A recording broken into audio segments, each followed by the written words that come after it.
like that. Okay. Oh, yeah. Welcome to the January 14th. Here we go. Welcome to the January 14th Village work session. So we are now officially called to order, and we will take up 2 items in general business. The first is a discussion of registering West Pinehurst Community Park in the Community Deer Management Assistance Program. So I will turn to the village manager to go into a little detail and discussion here. Yeah, thank you, Mayor. So ultimately, the question for us tonight is whether or not we want to allow us to enroll in this program at the West Pinehurst Community Park. But there has been some questions about what this program is, so I do want to go over that just briefly and kind of make sure we're all on the same page. So this Community Development Management Assistance Program is administered by the Wildlife Commission, so it will not be a Village of Pinehurst program. It is just a program that we may help people realize is there and maybe help them, this is how you apply, things like that. Again, we're not administering it. So it is to reduce and maintain deer numbers in highly developed areas, and we want to just minimize the deer conflicts with us humans. What I want to point out is it's not all that much different than what is currently allowed now. So bow hunting is allowed in the village during the season. What CDMAP might do is allow us to extend that season a little bit and also allow for more tags so that potentially more deer could be harvested from this area. We don't currently permit bow hunting in the West Pinehurst Park, is that correct? Yeah, Okay. That's correct. So we'd allow more opportunities for hunting, but what also is helpful is that as part of this program, we have to collect biological data, or the hunters do, and provide it to the Wildlife Commission. So that helps them understand the health of the herds around here, and help them understand potential numbers of deer in the area, and may help us have better information moving forward. Okay. So to be clear, what we're discussing tonight is utilizing this program not in any of our neighborhoods, but only in the West Pinehurst Park. So it would give us we would gather some data and have an example of how it works, and then from there we can see if neighborhoods have an interest, which I think is a sort of an effective and compassionate way to pursue this in a safe way at the beginning. I think maybe we need a little more information on that, because that's not what I understand. What I understand right now is we're going to see, or we're being asked to say if we're going to authorize the program at West Pinehurst Park, period. Yes. The neighborhoods already have the ability to go and do that by contacting Wildlife Commission saying, hey, in my neighborhood we have too many deer. I'd like to be able to make this happen. I know of no neighborhood that's done that. Have they done that? I agree with that. Okay. But they have that option right now to do that. Okay, and that's what we discussed previously, was that yes, they have that option. And we talked about the NAC being able to discuss this. And I know there's been different things that have been brought up about it, but that is an option that is available now. And our discussion on this and our authorization or non-authorization in the West Pinehurst Park has nothing to do with their ability to make that happen. I'll accept that if that's. Yeah, that is correct. Anyone at any time could reach out to the Wildlife Commission and apply for this. Do we, in the past several years, have we ever had a neighborhood that did that in the village? Not that I'm aware of. We spoke to the local biologist a couple months ago, and he indicated that no neighborhoods were currently involved, and he didn't seem like that any had. And I was at the meeting with her along with Barb, and my understanding was that while it's not necessarily Pinehurst and voting, Forest Creek uses this right now. Okay, so it is a neighborhood that's being used, and it's very close to us. Right. There's a lot of other neighborhoods that use this across the state of North Carolina. And a little bit more information, and not trying to steal your thunder maybe later on here, but they'll provide names of competent hunters to assist with this. So if a neighborhood decides they want to do that, or if we as the Village of Pinehurst decide we want to do this, they'll provide us with a list of names who are competent hunters to be able to make things happen. And there's certain things certain rules you have to follow. Doug's already addressed some of this, which is they have to coordinate with national, or the Wildlife Commission on this, to ensure that we have the proper amount of tags being taken, calling the right amount. They can extend the hunting dates for this, so it's not just the bow season itself. Along those lines, I did receive the other day, I think I shared it with my fellow council members, an email from the executive director of the veteran-focused nonprofit called Extreme Adventures, who had read about the deer population in the Pilot newspaper, and Mr.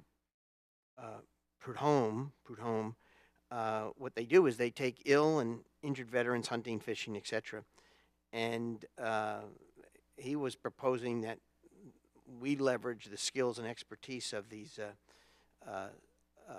military veterans for pursuing this deer, as he called it, deer nuisances that live in certain areas like West Pinehurst Park or elsewhere.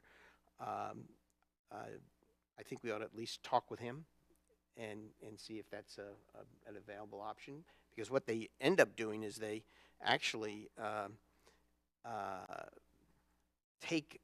they donate most of the meat to community members and veterans and those in need. So I don't know if anyone's familiar with this organization. I was not. I am. But it sounds like a good and Troy organization. Prudhomme is an outstanding citizen, has done wonders with it. I appreciate all the efforts on there, and I know him. Okay. Great. I think there's some misunderstanding about this program, though. This program is not one that we're modifying. This one is one that already exists, Yes. secondary to the Wildlife Commission, okay? And so whomever is going to be recommended to be one of the hunters needs to go through the Wildlife Commission. I read the same email, went to all of us. I actually forwarded over to Doug, so we get to Carlton and be addressed as necessary with that. But from my perspective on there, if someone wishes to be involved in that and to be part of the hunting, you go through the Wildlife Commission, say, hey, this is what it is, this is my company, these are the factors on there. It's not something in there, especially when we're talking about our neighborhoods, that I want unvetted people, and no pun intended that this is a veterans organization, but it is something that needs to be managed through the Wildlife Commission and appropriately done through them. And I do appreciate Troy's efforts on there, and if the folks get certified, no problem. If they don't, then I do not think it's appropriate. Right, that their efforts should be directed towards the Wildlife Commission to be Absolutely. approved, yeah. Okay. Well, This let's is, they are be managing sure we this. communicate that to them. Yep. And I'm glad you're personally familiar with them. I was not, so that's another vote of confidence then I have with them. So what are you looking for from us? By the way, before I digress, one resident brought to me this pamphlet that we have. It's on our website, I'm told, called Gardening in Deer Country. And it actually tells you what are the better plants to plant if you want to avoid deer in your garden. And it's a very thorough document.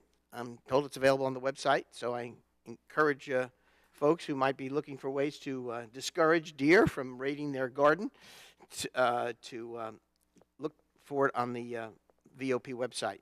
But Doug, what's the next thing you need from us here? So all I want to know tonight is if the council wants us to have us enrolled in this program for West Pinehurst Park. Yes. I say yes. Yeah, I do want that. It's a wide open area there, and we need to call the deer herd. There is a need in West Pinehurst Park, I assume, for deer calling. Yeah, so one, deer travel a couple of miles a day, so I mean, they could be traveling into some of our more populated neighborhoods, but we've also heard from neighbors of West Pinehurst Park saying that there are a lot of deer and that it is needed. So this would not really have any impact necessarily on the deer population within the village limits. Well, it just depends on where the deer are traveling from and how far they want to commute every day. That's not the point. Not residents That's not of the either. point of this exercise. No, I think it is part of the point of the exercise, is to reduce the population also in Pinehurst neighborhoods. Pine Wild, not too far away from that, okay? That's where I live, and we have a lot of deer and a lot of complaints there. So I do see it as culling in that regard. The other part of this is that we'll have the biologists look at this, assess the amount that's on there. They're going to be looking at it with much more professional expertise than any of us are going to look at it and say, okay, are these deer, is it really going to make a difference or not? And if they come back and they say, hey, great thoughts, but it's really not going to make much difference, I got no problem backing off. But my assumption is that it probably is going to make a difference, and I at least want them to look at it, and let's move forward with it if it's going to assist with us. Just one other quick thing I want to bring up is that as the owner, whether it's us or anyone that wants to get involved in the program, they have the determination of who hunts on their property, what they are able to hunt with, if they want to allow deer stands, and field dressing was also brought up, and so they could allow that or require them to take everything with them. So the owner has the control, and a hunter has to have written permission from the owner to hunt on the property. So they could spell that out if they wanted to in that written agreement. Let me ask this question. We looked at the 2014 deer study that was done. There's a whole section on insurance and liability around the village and its particular insurance policies. Is there any insurance liability for us by doing this? I don't believe so. I can double check with our insurance carrier, but again, this isn't any different than someone hunting in season, although we're allowing it on our actual property. So we can confirm with our insurance carrier tomorrow, but I don't believe it would be an There's issue. some language in there that would lead me to believe we need to check with, yeah. Okay, good point. Good point. By the way, I met with the homeowners association group about this whole issue once it showed up in the newspaper, and they had a lot of really interesting questions. One of the questions they asked was, how do you keep unauthorized hunters from finding out about this and going in and hunting? So again, I'll reiterate that this is not any different than regular hunting season. I don't think we have that problem now. Or in hunting season, which ended a couple weeks ago. So I don't anticipate that it would become a problem in the future. But if someone has an issue, they're trespassing, and they can call the police, and the police will respond. So as the village, when we would allow this out on West Pinehurst Park, then we would be keeping an eye on what is going on out there, when it happens, and so forth. Are there postings that occur when there is hunting? If that might not be a bad idea, we could put signs out there that, there might be hunters in the area bow hunting, and to use caution. I'm sure the whoever we biologist would- has a yeah. plan for all I of would bet that. the Wildlife Commission has a regular order that This they is follow. stuff I'm assuming is going to come from the Wildlife Commission that's on there. Yeah. And they have hunting literally right beyond my backyard fence. Right. Okay? And they will post some stuff that's on there. But the people that come on there, typically, you're into hunting, so you get your hunting license and all that kind of stuff. But that's monitored by the Wildlife Commission. If they find you hunting without a license, then you're going to be ticketed and, pretty significant fines. Else? Jack, did you have any comments? No questions. Okay. Well, Just one question. Is our property posted currently? Posted in the sense it has signs that say no, posted, no hunting? I do not know for sure, I'm so just I'd curious. have to confirm. Doesn't have to be, but I'm just saying, in general, you need the permission of the landowner to go hunt on a property regardless. And we're still planning to present this at the next NAC meeting to the, Yeah, that's what we discussed at the retreat, and that was my plan. and I guess once we know that the commission is going to move forward, that if that's something they can do prior to the next NAC meeting, it'd be worthwhile to be able to say that. If not, catch up. Yeah, I talked to them over the holidays. If we are interested, they can move this fairly quickly. Great. Yeah. You don't know offhand, or maybe Carlton knows, the tags, are they specific as to be buck or doe? Or, because it depends on, I think the biologist reviews the data and will make that determination on whether it's a buck or a doe. because, this time of year, you can't tell the difference because the bucks drop the antlers. But in the fall, of course, sometimes it's buck only for a while, Right. And most hunters prefer to take a buck because it's more of a trophy, so to speak. I heard there is a trophy deer out there somewhere as well, so. There are in Phase 5, I can tell you that. Okay. All righty. I think we have a consensus here for you to move forward to the next step. Okay, All right. we will contact them.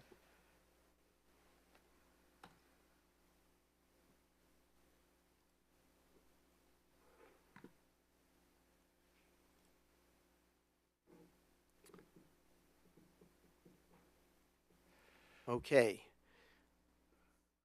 Hot topics.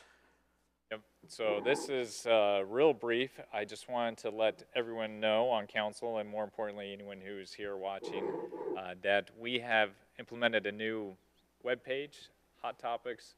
So this is to make information that topics about that council is discussing on a frequent basis, be able to have all information in a easily accessible place.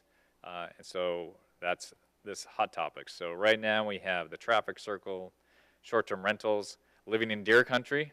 So if you clicked on there, we have some ideas on what to do. We have a link to that guide that you recently brought up, Mr. Mayor. So that's on there.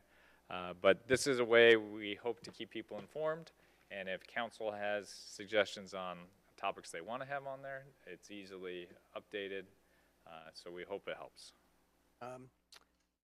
Yeah, I have two suggestions. One, I was specific in an email I sent to you last week on a few dealing with a couple topics, but that was just links to news articles and so forth. But I also think wherever there is a resolution or an action the council took in these areas, it'd be worthwhile if it was an easy link for residents to get to, because that's the thing that most sort of makes them stumble when they can't find something. So I just encourage that.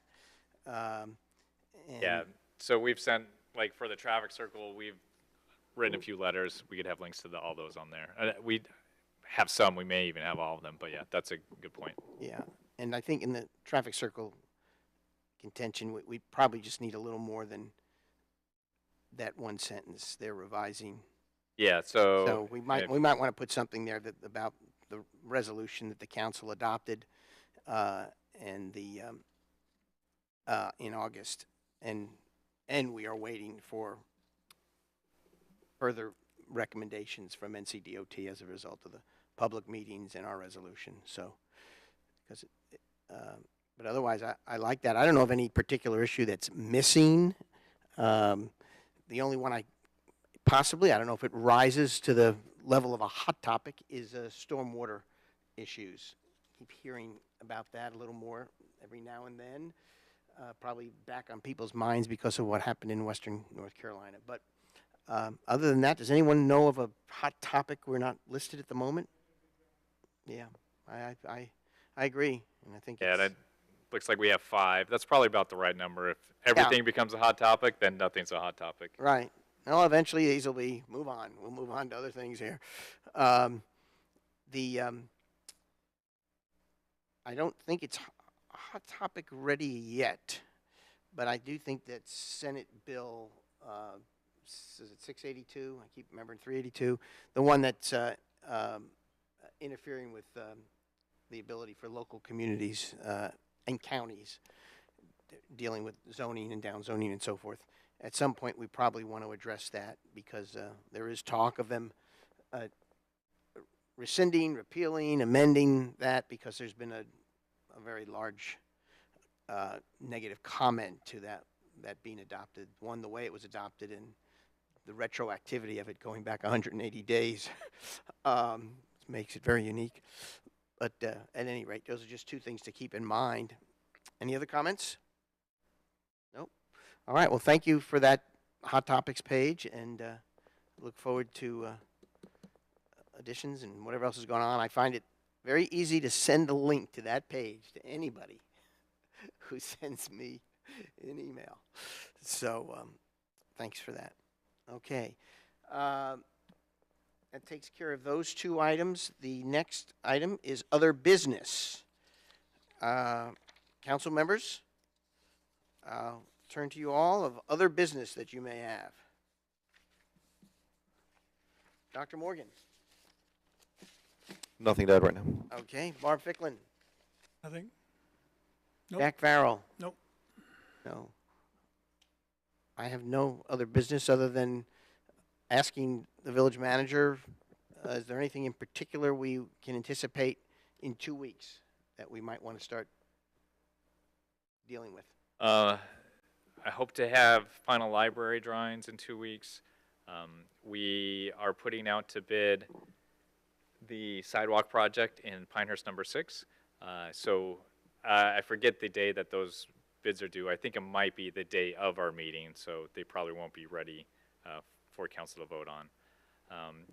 And we also had our third fire facility discussion. They're still working on some of the data and getting that coded into GIS, so that may be our February meeting, the first one then, but that is something we're also actively working on. Okay. And we have 2 publicized public hearings that have been in the paper, correct? Yes, Oh. thank you. So 52 McIntyre Road Yeah. will be discussed, and I'm a little bit blanking on what the other one is, but, It's the hospital. Parking lot. oh, that's right. Parking lot. at Yeah, the- they're for the tearing down the hospital. building at Oh, the the hospital. hospital. Yeah. Okay. You know, thank you for bringing that up. I don't know who went to or didn't attend the planning and zoning meeting where they discussed 52 McIntyre, but I think it would be helpful to send out to the council the video of those particular meetings dealing with 52 McIntyre, because I was at 2 of them, and it was very informative in helping me thought. There were residents who spoke, there was the applicant spoke, P and Z You can get members to had 'em on the lots of website. questions. And so, Dr. Morgan and I know Mr. Taylor were not able to be there, but they're not required to be there, but it will help educate you rather than just looking at a written document. So, and I'd like to review that video anyway. And then you can watch it on double speed. It saves you a lot of time. Well, that too. I mean, just that one section. So I think that would be helpful. Okay, any other questions that we want to pepper Doug with while we have this moment? I mean, this is a Yeah, we record- went fast, yeah. This is record setting, but I was pointed out to me by Dr. Morgan that we've actually been here longer than we think since we started at 3:30, which is a good point. Okay. All right, and we'll entertain a motion. I move to adjourn the work session. Second? A motion to second. All those in favor? Aye. Good night.